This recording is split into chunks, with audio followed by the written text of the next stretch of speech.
A very good afternoon to all my viewers. Welcome to Getty Live Talk. My name is Shilpi. I'm the Relationship Manager with the Global Education and Training Institute.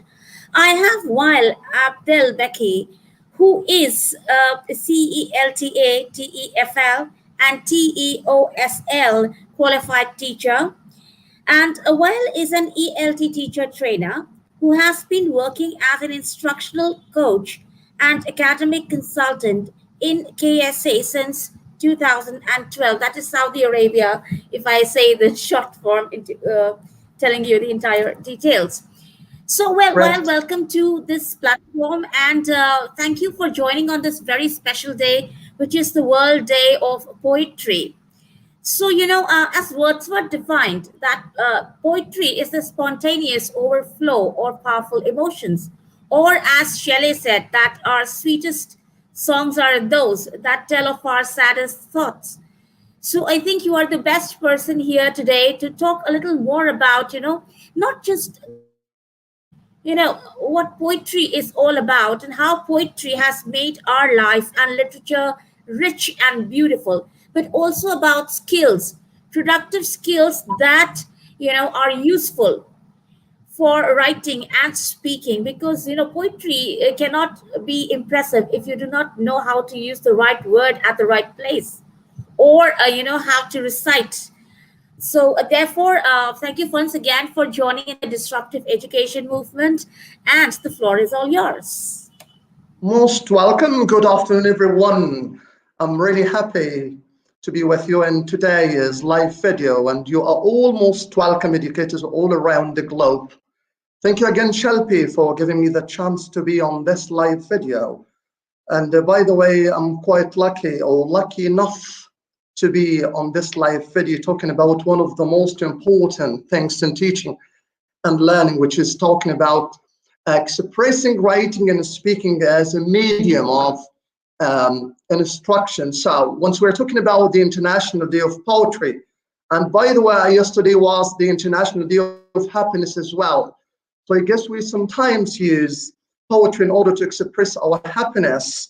And I guess that, of course, we all know that able to do this the same way, but still, every one of us may be able to express his own way. So we've been teaching poetry in international schools, starting from grade 6, I mean the very end of primary section and the start of middle school till we end the high school, which is grade 12. And by the very start, we start teaching our kids everything about the nuts and the bolts of teaching this very nice thing through which we may correctly express our emotions.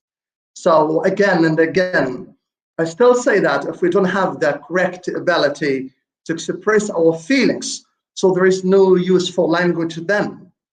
So again and again, I still say that if we used our language correctly to express our feelings, that make up what we call poetry.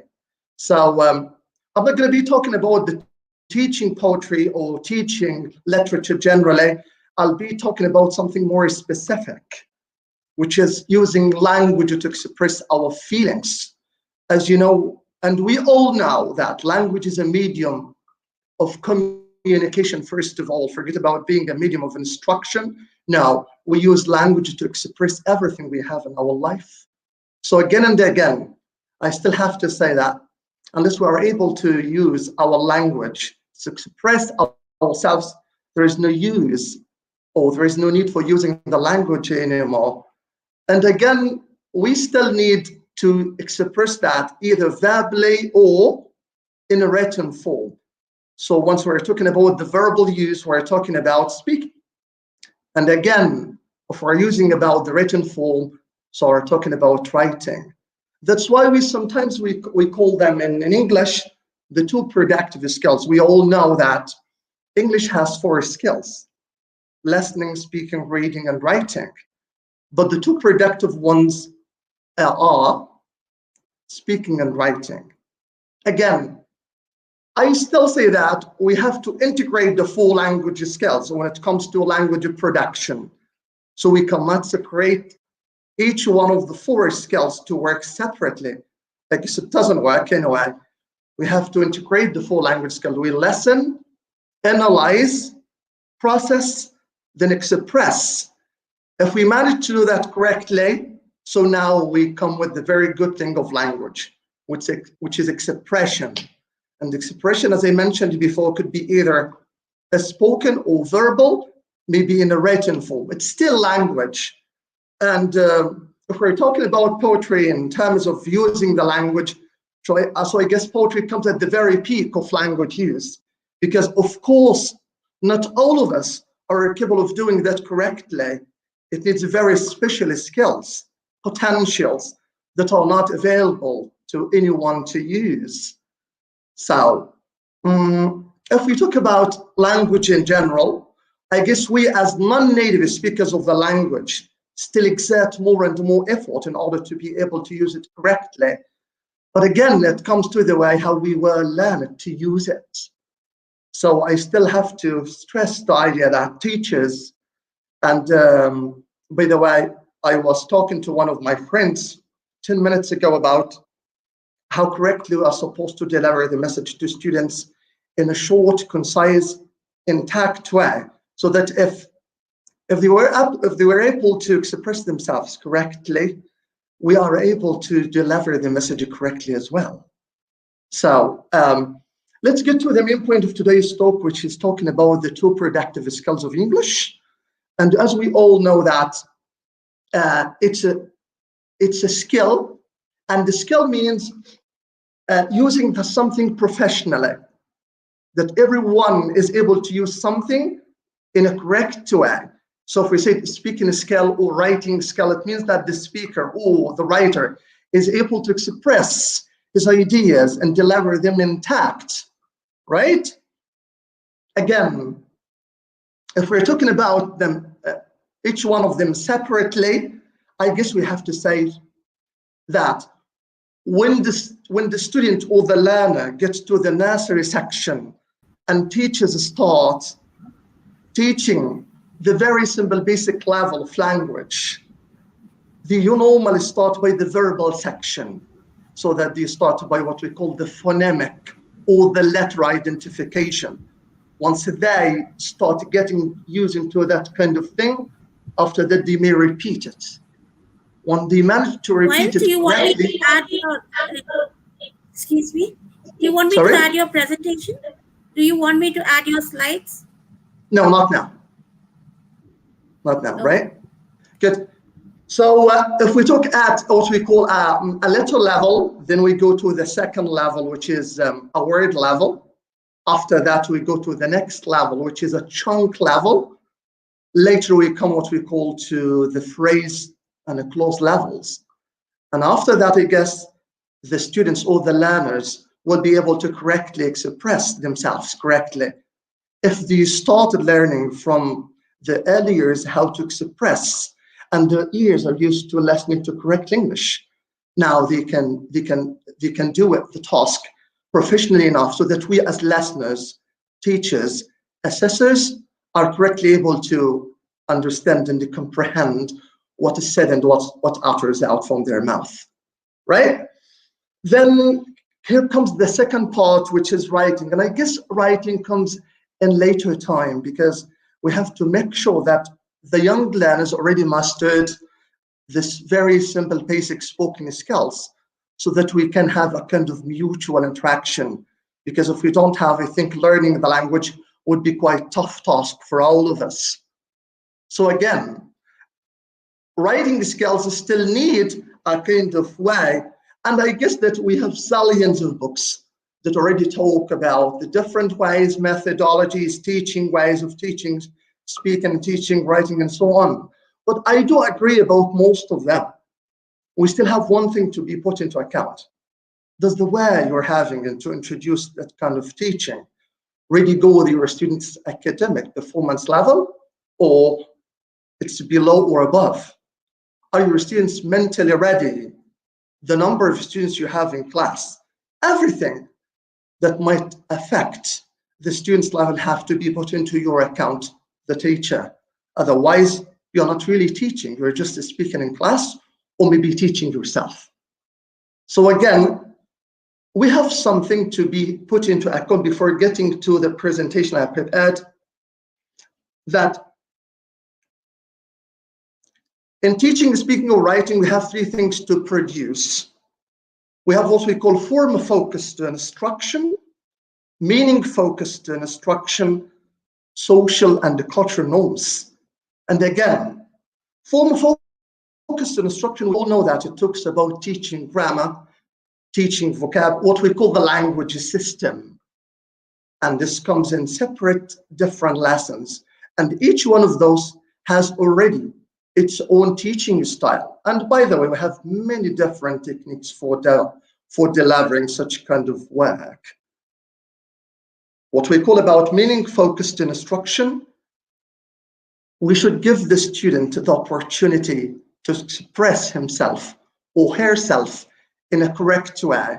Sometimes we may amend, but I think it could be later, because if we stopped every student at every single mistake, I guess next time he will not be able to participate anymore.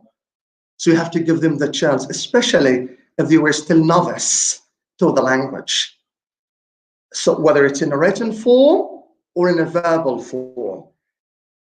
Again, if we're talking about the social and cultural norms, we're talking about the correct way of using the language.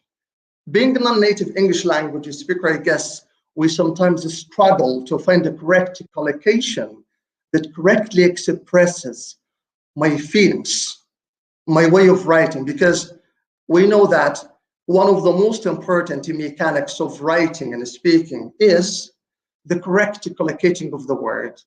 So I guess we have to put that into our account again. And here we come to the point, which is, what is the difference between skill getting and skill using? When it comes to skill getting, we have to know that it's a kind of recognition to the skill. So we know that this sentence starts normally by a subject, then a verb comes up. After that, we have what we call a complement, or whatever completes the meaning in order to be complete and intact. On the other side, we have what we call the skill using. And here comes the real thing about language. I already studied simple tense, simple past, whatever the tense is, whatever the language part is, then I don't know how to correctly use it. Why? Because I didn't get it fully. If I was really able to deliver my student the message intact, and I already trained them on how to use it correctly, I guess they will be able to do the task intact, in time, I have already planned for. If they didn't, so I get back to my teaching style and I check it once again. Sometimes I get to my teachers in class and tell them, oh, you do that class too very well, so I guess you have to repeat it. Why? Because your assessment tools were not evidently proven when it comes to assessing your students' academic performance level. And here's the point, that if you want to check that you're doing something fine, check students' performance after you have done your task. If they were really able to meet your targets and objectives you have already gone through when preparing your class, that means that you did more than well. If not, that means that you didn't do well and you might need to reteach it once again. One of the most famous American linguists, he's called Dilheims. And that man, I already follow his steps of teaching. He normally said that the process of teaching mainly depends on how professional the teacher is. And I still agree in the point I mentioned in one of his books, saying that the main major for presenting real good education is the teacher. And I guess we already suffer from this nowadays, you know. Almost all the world is teaching off campus. We're teaching mainly online, and you cannot imagine how far we suffer in delivering this kind of teaching to our students. We have to agree and we have to confess that delivering the message to students in an ordinary, normal way was really far better than what's being done nowadays. The gentleman, Telheims, divided the competence of language into 4 strands. The first thing is what we call communicative competence. And when we talk about communicative competence, we talk about our ability to communicate correctly, again, to express using the language. And the second part is what we call sociolinguistic. And the sociolinguistic competence means the correct collocation of the expression I use in order to deliver my message, using the language codes correctly. And this is really important, whether I'm speaking or writing. And again, let's talk about one of the most important things of using this kind of a strand. Sometimes when we talk to some Americans or British, Australians, we find different words for one meaning. And here comes what we call familiarity of language functionality. That's why we sometimes have to get deeper and deeper into teaching, especially if we get to higher teaching, teaching in high school. Because here comes what we call discourse competence. And I still remember the very famous definition of Michael McCarthy in his famous book, Discourse Analysis of Language. The gentleman says that discourse means the correct use of language into the correct context where it's supposed to be used. And here comes the point. Again, the correct expression, the correct use, the correct communication style. That's why sometimes I myself sometimes talk to some American friends and say, oh, I didn't get the point. Why? Because I didn't get to the correct discourse they're actually using. Again, the last part of Chaim's point of view was the strategic competence. And the strategic competence means the correct verbal and non-verbal use of language. And when we mean verbal, we mean the word choice, the right collocating, the correct expression, back-channeling sometimes. And back-channeling means showing interest when someone is talking, right? Or maybe what we call transactional language. When someone asks and he needs some information about a certain topic, we have to instantly respond. And the other part is what we call non-verbal. And non-verbal use of language means what we call body language, eye contact, and also space. And I mean by space, it doesn't mean that I have to be very close to you when listening to you or that way, right? Let's now go to what we call to the slide sharing so that we could be, I know that we're running out of time and we still have only 10 minutes left. So Shelby, would you please share the slides?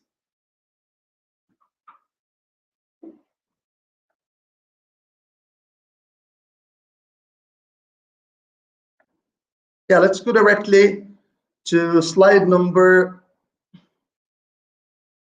slide number 5, directly to number 5, because I already covered 1, 2, 3, and 4. Okay, good. So if we're talking about spoken English or written English, we have 3 types of activities teachers are supposed to deliver. The first one is called controlled activities. The second one is what we call guided activities. And the third one is called what we call free activities. And we all know as language teachers the differences between the 3. As for the controlled activities, we all know that there is only one single correct answer. So if it's a variable exercise and I ask my students, what's your name? The expectation is my name is. Or what time do you usually come to school? He's supposed to mention the time. So there's only one correct answer. That's why we call it controlled. As for the guided one, I guess it's a little bit different. So each single student is free to produce his own language answer. So there's so many different correct answers to be given. And as for the free activities now, where you're talking that students who are supposed to express themselves in different ways, that's why we call them free. And by the way, I'm not only talking about spoken activities, I'm talking about written ones. And here comes the different use of language. And as for the second part, yes, we have 6 types of speaking performances, and we have 5 types of written performances. And I guess I have already divided them according to the student's academic level. So for example, if we're talking about the first one, which is the imitative level of the spoken English, I guess it's only common with teaching young learners or say novice students. And here the students or the learners come to imitate the sound, for example, or the letter, maybe the word later, but then after that, if they are able to do that, they may go to the second level, which is what we call intensive. And intensive using of language means using the phonological and the grammatical part of language correctly.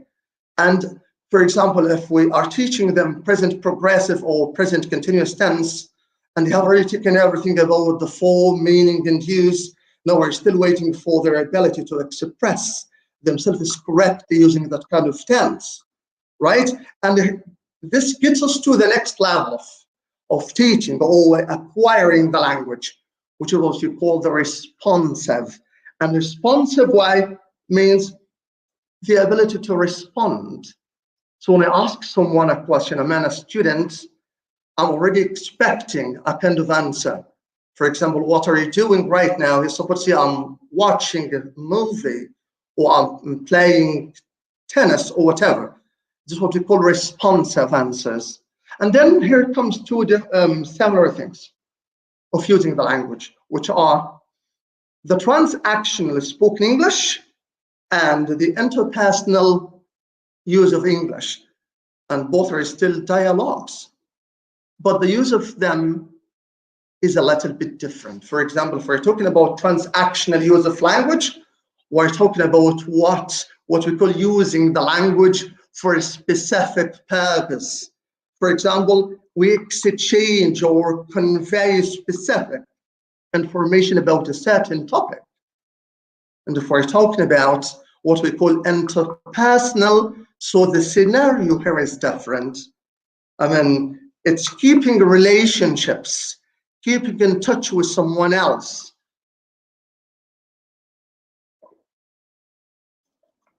Sorry.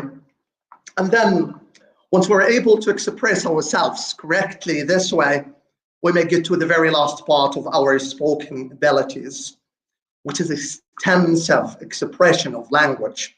And here comes the ability to talk about what we call researches, talking conferences, giving summaries, giving open speeches, for example, because now we're talking intensively and we are able to correctly express everything we're talking about in a way that helps our listeners or receivers get what we're really speaking about, right? And after that, we're going to talk about, as I told you, about the 5 types of writing, or what we call performance. Again, written English may be quite tougher to some students than spoken English. And I guess the scenario is different when it comes to teaching a native speaker of language or non-native speaker of language. For example, when we teach our students here in Saudi about the very basic writing level, we call it imitative writing. And imitative writing means just writing down something similar written on the board, or just scribbling down or tracing some letters at the very beginning of learning the letters and language symbols. Then comes after that what we call intensive. And again, intensive, we call it control because we're talking about using grammar. For example, if I'm giving a student a sentence in simple present and I'm asking him to change it or shift it into simple past tense to check if he did correctly or she did correctly or not. if they were able to do that correctly, and I'm sure that my message was already delivered intact, they will definitely or directly go to the second level of writing, which is called the self-writing. And self-writing means that, they're now able to express themselves in written form, taking notes, for example, in classes, expressing their feelings, writing some very good or some expressive memos to their friends, their teachers, whatever. After that comes what we call display writing. And display writing means giving short answers to some questions like what commonly happens in writing dialogues, or using correct grammar and writing very short paragraphs, which already transfers them to the real writing level, which is level 5. And as I already mentioned, that real writing comes by the very start of middle school, and it comes to the peak of that in high school. So our students are able to express themselves in a very good way, starting from writing narrative essays, descriptive ones, then goes to another level, which is persuasive level, then argumentative, persuasive, and so on. And by the way, now I'm qualifying them as a language to go for what we call real language performance or language proficiency exams, like academic IELTS or TOEFL and those kind of exams. And in international section, American diploma, for example, they should be qualified enough to use the language in a written form in a correct way for SAT exams or ACT exams as well. And here comes the process. So we build up from the very beginning. I know that we have so many problems that commonly happens to all language teachers when they come to using writing and practicing speaking classes. For example, students don't have the desire to write. So I have to pick out the topics that mainly arouse their interest. That kind of topic does not go with this kind of a student's level. So you have to be very picky and you have to be very sensitive. Again, some students don't have the ability to correctly express themselves. So you have to make kind of what we call pre-writing practice, pre-speaking practices, so that you make sure to correctly divide them into their different levels. Again, I have to allocate the activity among different groups. And here I don't want to get to a different way of teaching now. I'm just talking about teaching, writing, and speaking only. Again, I have to make sure that the aim of teaching this or teaching that is top clear to my students. I think that almost all teachers have already managed to get TEFL, TESOL, CELTA, and those kind of professional development courses have already gone through this kind of scenario, what we call anticipated problems. So I can imagine that it's a very complicated process. That's why I have to end with the very, very famous quote by Scott Thornberry about in teaching, speaking, and writing, teachers should focus on fluency rather than accuracy. And I guess we all know that, because once they are able to express themselves correctly, later accuracy comes up. We all know that fluency is the first target, then accuracy comes later. Maybe later on, we can talk about language complexity of talking about leveling the language. Again, I think that we still need more time to talk about the different steps of staging writing. We have very common 5 steps of staging writing, which are pre-writing, drafting, sharing and responding, revising and publishing. And I'm pretty sure that almost all language teachers are more than familiar with that thing. For example, if I'm asking a very novice language teacher about what pre-writing is, they will say just preparing our students mentally to be ready for what you're going to be writing about. I'm talking about brainstorming and other stuff. Then come the second part of writing. That's why we sometimes say that writing is even more complicated in learning than speaking, because learning happens in what we call real time. But of course, writing needs more time and more efforts. Here comes the drafting, and the drafting means that students start to write their notes. Of course, they may amend, they may shift, they may change, but again, they have to share it with their mates and receive responses. So they are that you can easily differentiate between learning to write or writing to learn. And here comes the very significant difference between both.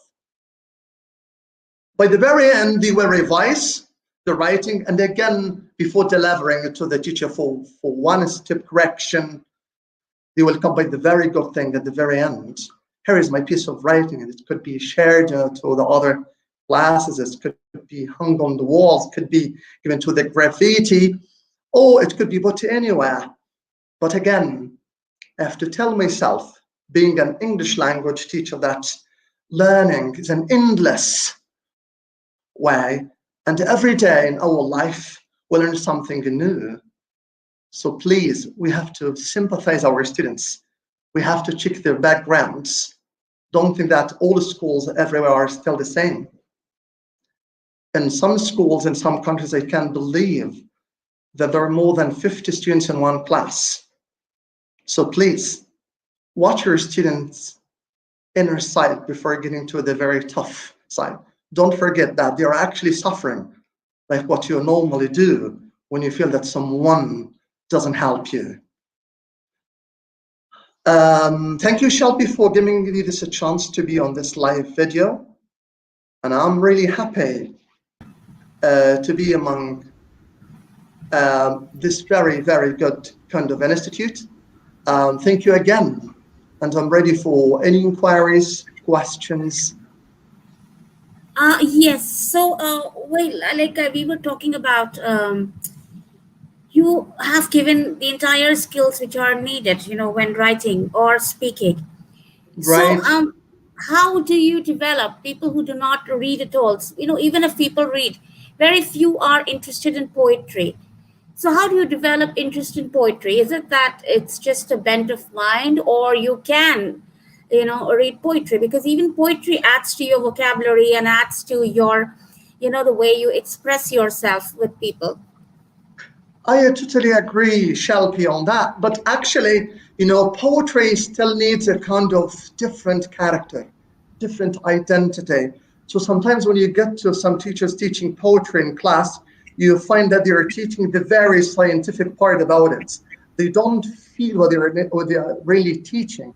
For example, when they're talking about the figurative language, right? Yes. They just define them, giving an example, and that's it. When in fact they're supposed to be giving the students the feeling of how to come with this kind of thing. So the very short poetry they are ahead. That's why I still say that you as a teacher of language should feel what you're doing. Otherwise, how come you are, of course, and it's not that very reasonable to ask my student for a kind of thing I don't usually have.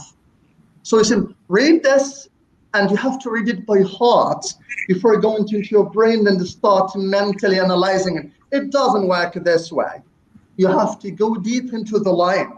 Check every single word written down and ask yourself, why did he write this way? Why the author or the poet chose this kind of word here? Why is it correctly collected here? Why is it not? And you may ask yourself, and here comes the point what we call the feeling of language. It doesn't mean only the correct use more than it does when how correctly it means. So here, as you already mentioned, I can believe that almost all, and I'm not exaggerating, by the way, almost all of our students in many countries do not usually read for reading. They either do that for a test or a kind of assessment or a final exam. But reading has become an old habit once we have become living in a very, very technological, very rapid, speedy era. So instead of reading, I will go to YouTube and watch a video or just to go for a very spoken um, chat with someone from any other country, or even go for any other thing rather than reading a book. That's why when you talk to someone, say, oh, what an old habit is that? We no longer do it, right? So I still say that reading should be a feeling. Teachers should push students to do that. And again, you should, as a teacher of language, spend around 5 minutes in what we call the lead in all the introduction of your lesson, talking about the importance of reading poetry in its thought. Before you go say, today we have poem written by William Shakespeare, and such on, and we have the mechanics here are, and the techniques are, and we're supposed to do, oh my goodness, this, and we just care about, oh, timing. No, you have to make sure that your students are fully in heart what you're really presenting. That's the point. So teach them how to go for reading before teaching them reading is for 1 to 3. Teach them the importance of reading poetry.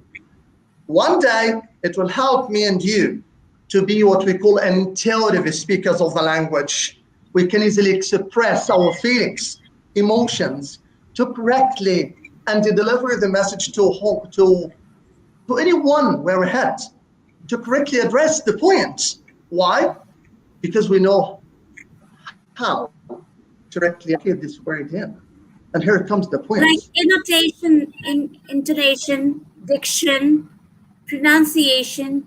Do you Again, think that yes, when we yes. present science, elocution, poetry, doesn't that also improve the language of a child or anybody who's learning the language?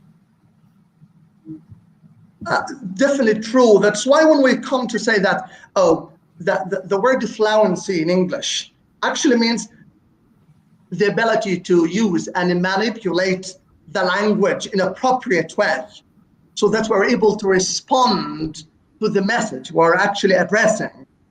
And here comes the correct use, as you already mentioned, of intonation and the correct stress of the word. And this is a very, very, very big scenario we might discuss in later topics with you about the correct use of language. But I'm talking about the basic level of teaching poetry at schools. Once we are all teachers of language, the teachers get to say, here is the course book, here is the material, and we're supposed to deliver 1 to 3, which is completely incorrect. You have to talk about the word poetry in general, bring into what we call the word poem, poet, sound divisive, figurative language, 1 to 3, mechanics of teaching this, techniques of teaching that, and so on. And I totally agree in the point that when you mentioned that teachers should be familiarized with what you call language codes, using the correct grammar, correct pronunciation, intonation as well. This all comes to the very peak of using what we call very comprehensible language. Language is still a medium of communication initially, then comes learning after that, isn't it? Yes, that's right. So I mean, overthink writing skills or speaking skills begins with respecting whatever language you are learning, and then poetry in any language, be it English, be it Hindi, be it Urdu or Persian. Poetry is something that stays with you. You remember our nursery rhymes till now. We've grown up, but we remember them because they were in a rhythm. They were in Right. a rhyme I scheme. totally agree. So That's true. you mean we are people of English language, so you remember those verses. Whenever you feel discouraged, you suddenly remember Robert Frost and miles to Right. go before I sleep and miles to go. So that encourages you. And when Yeah, you actually look at some beautiful flowers or you look at something very beautiful, you suddenly remember Wordsworth and his that's poem, true. The Daffodils. So, on this very lovely note, I would like to end this program with the last verse of the Daffodils, where he says, "And when often upon my couch I lie, in vacant or in pensive mood, they flush upon the inward eye, which is the bliss of solitude." So thank you for being such a good company on this day, Wael, and for taking out time and being with us. Thank you once again. Have a very good And evening. thank you for having me. And it was my pleasure. See you around and enjoy your day. Thank you, Shalpe. See Okay, you. bye.